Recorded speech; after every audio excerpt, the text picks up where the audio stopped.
Hey Internet, Eric here.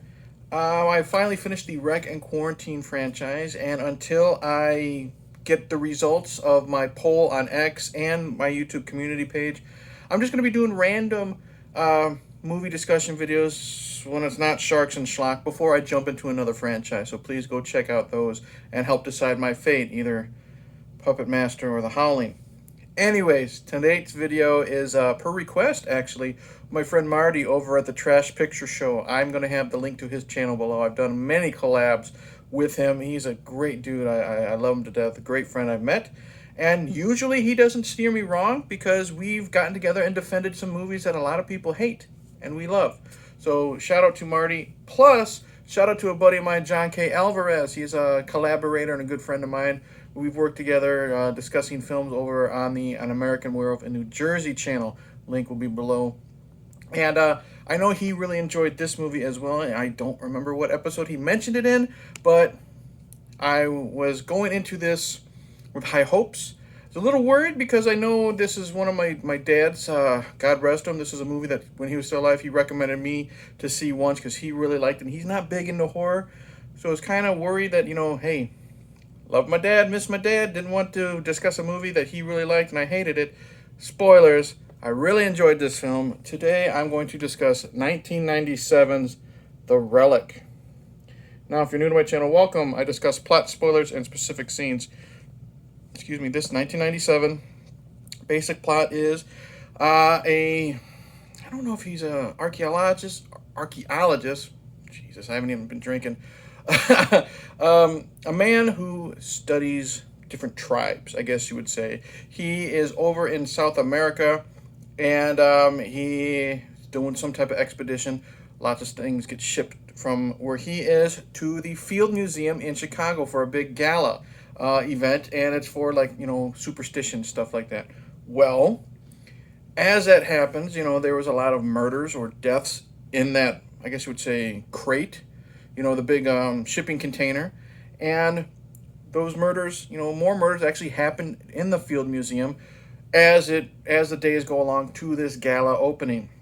And it's up to Penelope Ann Miller, who is one of the people who work at the museum, and Tom Siezmore, who is the head police detective. They try to work together to find out what is causing these murders. You find out it's this weird supernatural creature, and hilarity ensues. Really like these movies.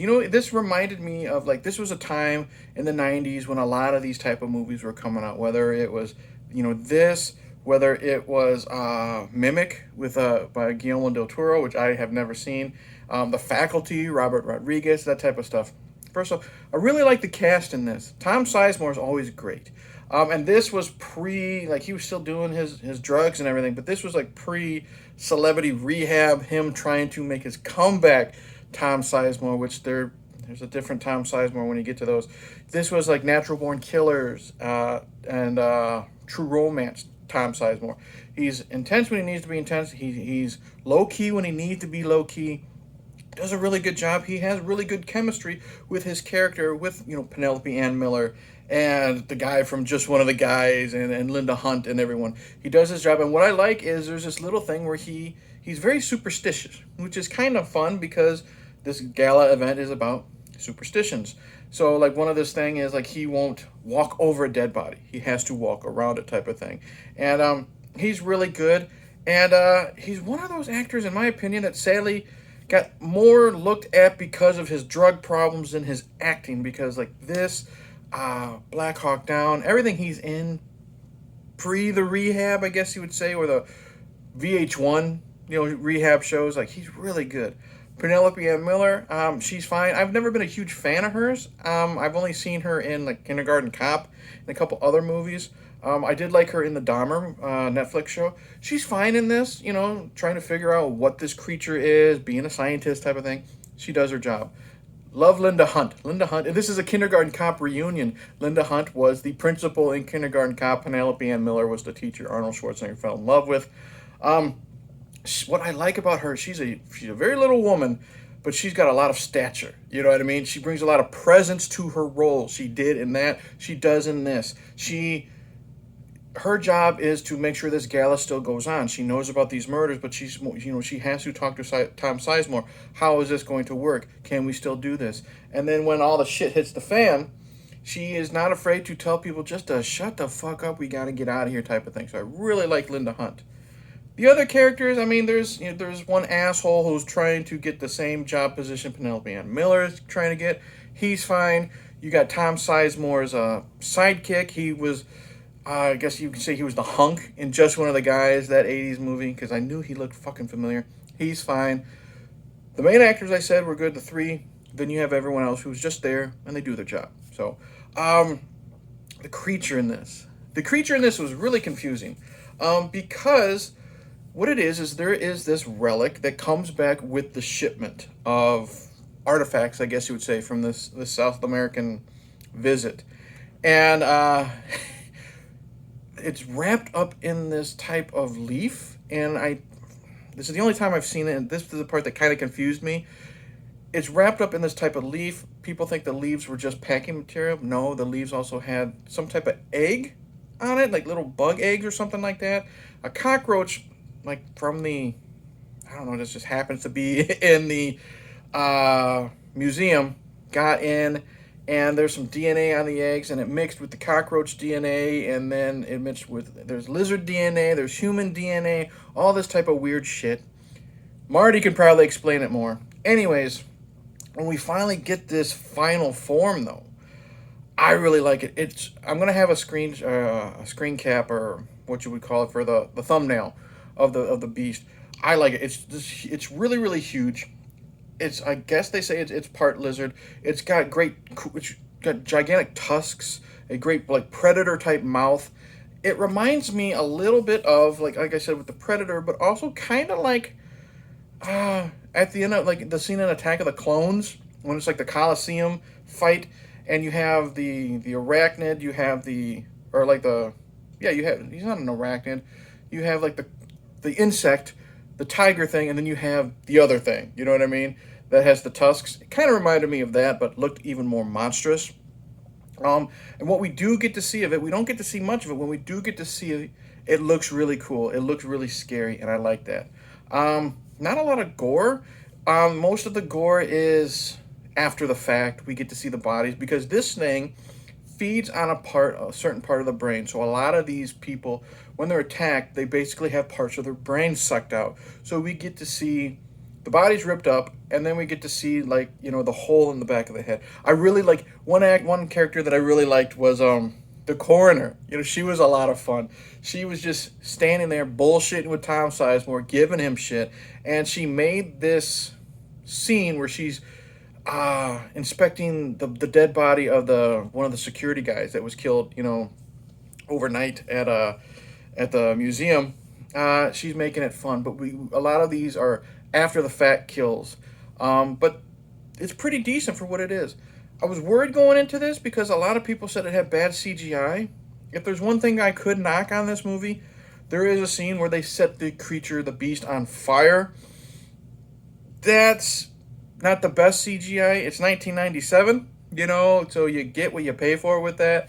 Not the best, but not awful. You know what I'm saying? Other things that I look down on, there's not much, but I'll say this. Like when it's stalking its victims, like when it's stalking the Night Watchman, you know, he's in the stall getting ready to smoke some pot, and you literally just have the creature's arm reach out under the stalls and just drag him away. So it's just like that kind of bit, you know, grab and pull until we get to the end. But I'll say this, a lot of the chaos, I really like once the lights go out during the gala and the shit hits the fan, body falls from the ceiling, everybody's running to the doorway, women and men are getting trampled to death, you have people falling down the stairs, and whoever this director is Peter Hyams. So he's the director of, made me excited, director of End of Days, and fuck it, I love that movie, Stay Tuned, you know what I mean, with John Ritter. So he likes to do a lot of beast movies, or devil type movies, and he's really good at showing the chaos. I really love that scene when everyone's falling down the stairs outside the Field Museum. I just thought of another character that's actually in this movie, and he's really, really good. He is, I don't know if he's the mentor of Penelope Ann Miller, but the guy that plays Brooks from Shawshank Redemption is in this, and he's really, really good. When, I said spoilers, not everyone makes it. Shit. But he's really, really good. It was glad to see him because I really loved him in Shawshank Redemption. So, great cast. I don't think I'm going to knock it, though. I kind of figured out that this creature was also the man who was on the expedition in South America because you don't find out what happened to him. The last time we see him is he's screaming at the, I guess you would say when the shipment is going over to, or got to Chicago, I don't know. But you kind of knew he was involved. Especially when they accidentally shoot a homeless man who thinks that he's behind the murders of the stuff at the shipping yard. I kind of knew that it was this guy from the South American dude who became the Beast. But overall, I really had fun with this. It's not the best. It's not a fantastic movie. It's not cinema. You know what I mean? As, like we sometimes try to decide on American Werewolf from New Jersey. But this movie was a lot of fun. This one, I really like Tom Siezmore. It's good to see the guy I said who played Brooks. Linda Hunt is good. Penelope Ann Miller is fine. Creature looks great. A lot of good, tense, fun moments. Pure 90s monster movie. You haven't seen it, and you like those type of things like that were coming out at that time. Like I said, with Mimic, or to a lesser extent, The Faculty. I try to like The Faculty. Anyways, you might really dig this movie. So that's it. I do recommend it. It's a lot of fun. So that's it. Thank you for watching. Like and subscribe. Comment below. Have you seen this? Do you like it? Do you hate it? Is it stupid? Did I ruin this movie with my description, and now you have no desire to see it whatsoever? Thank you to everyone that has been watching mine and Patrick's Sharks and Schlock videos. Last week was a fucking kick in the balls. I had to watch Sharks of the Corn. Please go check out that video. I do not want to have had to watch that movie for nothing. One of the worst films I've ever discussed on this channel. Please go check out that video. I have, what's it called? I don't know what the next one is called, but it's got Jeff Fahey in it. You know what I mean? So I'm looking forward to that. Can't be worse than what I've already seen. Also, please vote in the poll to discuss the next franchise I'm going to pick the next franchise I'm going to discuss. It's on X at movies_beard365, beer365, or in my community page here. It's between Puppet Master and The Howling. Puppet Master's winning on X. Howling's winning on YouTube. If it's still undecided, I'm going to go with whatever wins by the most amount of votes. So it is what it is. So thank you for watching, yada, yada, yada. If you've still made it to this part of the video, God bless you. See you Wednesday for Sharks and Schlock. All right. And then hopefully we'll watch some more good movies after that. Cheers.